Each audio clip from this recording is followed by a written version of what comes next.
Okay, pabilang po yan. 1, 2, 3. Yan. Ano pong sasabihin?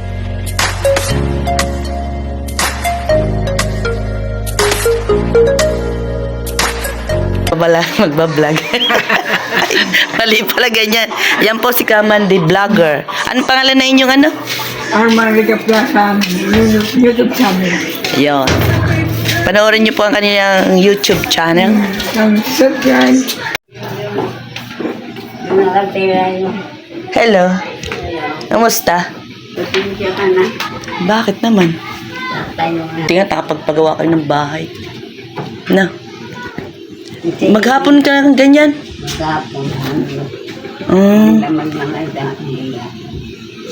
May bigay si Ate Laura. Pwede ka katang videoan. Yan po si... Ay, baliktad pala. Yan po yung tutulungan ni Ate Laura, yung nag-sponsor. So, salamat sa Ate Laura na nagbigay sa kanya ng support. May bigay si Ate Laura. Bigay ko daw sa'yo. So, yun. Anong nag-umpisa yan? Anong sakit mo? Nakikita mo pa ako?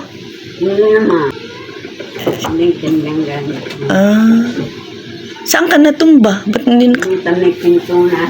Ay! Ay, doon ka natulog? Ang pagbaba. Anong umpisa ng sakit ng iyong inay? Stress po. Stress ako naman pa. Stress. Stress ang kanyang, yung isip lahat ng bagay-bagay.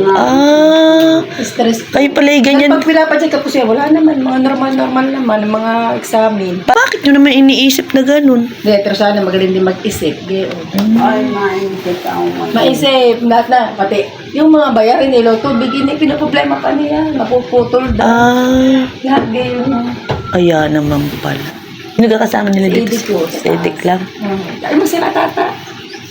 Pero tapos dito silang dalawang tata. Dalawa lang pala kayong pamilya. Giisip pa talaga parang tunay Stress man si Paula. Walang tulog. Wala to siyang tulog, pero tinatanong ko sa tatay, natulog naman yan. So wala raw po nakitang, walang nakitang sakit, so stress, lahat ay iniisip. So, kailangan ay siya mismo ang magpapagaling sa sarili niya. So, mga ka-blessing atin na ibibigay yung pinabibigay ni Ate Laura na worth 3,000. Yan. Okay. Pabilang po yan. 1, 2, 3. Yan. Ano pong sasabihin? Ano sasabihin mo kay Ate Laura? Ate Laura, maraming salamat sa iyo sa Panginoon. Yan. Salamat daw, Ate Laura. Marami pang matulungan ka. Tulungan mo ang sarili mo kasi yung kalit na ng iyong braso. Ano yung mga stress na yung iniisip? Ang mga Ano yung tulad ng? Dami ang bayan. Maraming bayarin. Ayan daw. Ang iniisip niya, maraming bayarin. Kasi wala pong nakita ng doktor sa kanya nung pina-check up siya ng kanyang anak. So, binibigyan lang siya ng mga gamot na potassium. Ito pala ay stress. Maraming iniisip gaya ng bayarin. Ano pa? Tulad ng bayarin, ano pa? Ano pang iniisip mo? Mga damit. Damit daw, paano titiklupin? Ano pa? Ano pa? Kaya po, lalo nangiinom. Dahil ay bawal naman na gagamot niya. Nagagamot pa ka siya? Hindi ka pinakikinggan. Hindi pa. Nga naman. Yun ang stress mo. Di pangatlo na. Meron pa. Lagi nangiinom mo. Nagiinom pa siya. Naninigarilyo, nagiinom. Kaya ka na-stress. Ano pa? Saka yung tayo ko man. Ano yan tayo nyo? Pang hindi ko man. Lagi nakanggayon. Hindi mo ma-straight na ganun. Yan. Bakit? Nakanggayon. Bakit? Ayun mo. Pina-check up niya yan noon. Nung pumunta kayo sa Noon. Hindi pa. Hindi nakasama yan sa check up. Di ilan na yun? 5 na. O ano pa? Ang dami nga Kaya, Ano pa? Baka may naisip ka pa. banyo. Bakit? Ano yung may... Doon. Bakit? Laging, Dilig. Yung lingwa. Barado. Barado. Ay, inaayos naman. Mm. Minsan na. Nagbabara pa din. Mm. Mga simple ano. O di, ang dami nga. Ano pa? Ano pa iniisip natin? Basta na lang siguro may napasok sa isip ano. Kapitbahay. Wala naman. Na ang mga minsan. Mamarites.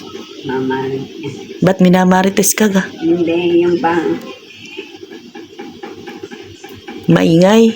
mamain. Maingay. Yun. Yun ang sasabihin mo sa Panginoon kapag ikaw ay nananalangin.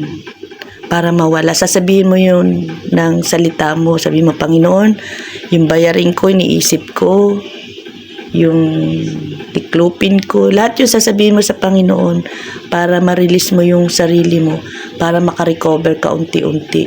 Kasi ang Panginoon nariyan lang naman siya eh. Kayang-kaya ka naman niya pagalingin.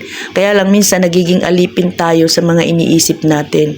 Ayun ay gawa ng kaaway para hindi ka makatawag sa Panginoon. Tumatawag tayo pero hindi oo. No, may kulang.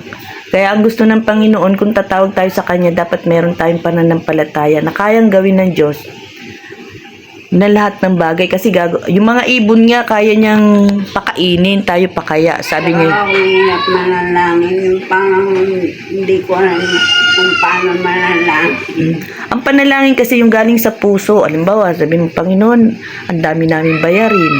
Ganun, panalangin na yun. Panginoon, ang aking pamilya, si Apo, nagiinom. Sana anuhin mo siya, alisin mo yung pagiinom niya. Ganun lang. Ang panalangin naman, hindi yan inaaral, yung galing sa puso. Kasi si Haring David noon, nakita ng Diyos yung puso ni Haring David na malinis. Ibig sabihin, yung tawag na ni Haring David sa kanya ay galing sa puso. Yun ang ano mo, yung galing, yung anong gusto mo sabihin, yun ang sabihin mo sa Diyos. Yun ang panalangin. Ikaw, kahit ka nakaupo, yung isip mo na nanalangin ka sa Diyos, nakikipag-usap. Sa hirap na nagpang tayo ko lagi. Di yan? Bakit? Nahirap mo lagi dahil sa upo hanggang maghapon. Kaya nga. Dapat ikaw ay na hindi ka nakakatayo. Hindi. Sino to? Si Kati. Minsan lang pumunta. Napunta. Nagpapayo ng gamot sa ako. O di dapat naglalakad-lakad ka konti. Ano ininom mong gamot? Yung mga hangga. Galing di sa doktor. Abilingan nga ako ni Hero. Gamot. Hindi ng wheelchair. Ng ano? Wheelchair. Wheelchair. Wheelchair. Ni Hero. Kahapon. Kaya pala mukhang bago pa. Sinong humingi? Si Catherine. Si Hero po yung po ang aming konsihal na konsihal nga yun nag number 1 kapatid ng aming mayor. So yun ang binigay na wheelchair. Hiningi ng kanya raw anak. So tayo mananalangin, tulungan kitang mag-pray. Yung panalangin ko ay sumang-ayon ka, kaya kang pagalingin ng Panginoon. No? Sige. Tayo pumikit, tayo manalangin. So yun, magandang hapon. Tapos na tayo, naibigyan na natin yung work. Labadami. Nagbablog ka? Teacher lang kita. Binablog kita. Na ikaw ay nagbubomba. Uwi na tayo mga ka-blessing.